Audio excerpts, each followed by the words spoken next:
હવે તત્કાલ ticket counter પરથી ખરીદવા માટે મુસાફરોને પોતાના મોબાઈલ નંબર પર આવેલો ઓટીપી ફરજિયાત આપવો પડશે।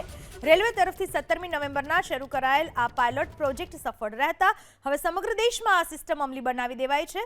આ નિયમ ખાસ કરીને છેતરપિંડીયુક્ત બુકિંગ, ટિકિટ દલાલો દ્વારા થતી ગેરરીતિઓ અને નકલી ઓળખનો ઉપયોગ અટકાવવા માટે લાવવામાં આવ્યો છે।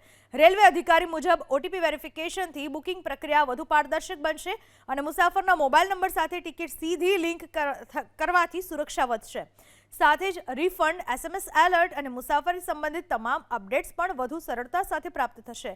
નવી વ્યવસ્થાથી દલાલો મારફતે થતી તત્કાલ ટિકિટ બુકિંગ કરવાની શક્યતામાં ઘટાડો થશે અને સાચા મુસાફરોને વધુ ન્યાય મળશે। રેલવેના મતે આવનારા દિવસોમાં ઓનલાઈન અને કાઉન્ટર બંને બુકિંગ માટે ઓટોમેટેડ વેરિફિકેશન સિસ્ટમને વધુ મજબૂત કરવામાં આવશે।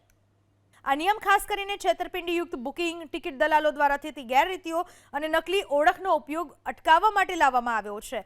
રેલવે અધિકારી મુજબ ઓટીપી વેરિફિકેશનથી બુકિંગ પ્રક્રિયા વધુ પારદર્શક બનશે અને મુસાફરના મોબાઈલ નંબર સાથે ટિકિટ સીધી લિંક કરવાથી સુરક્ષા વધશે।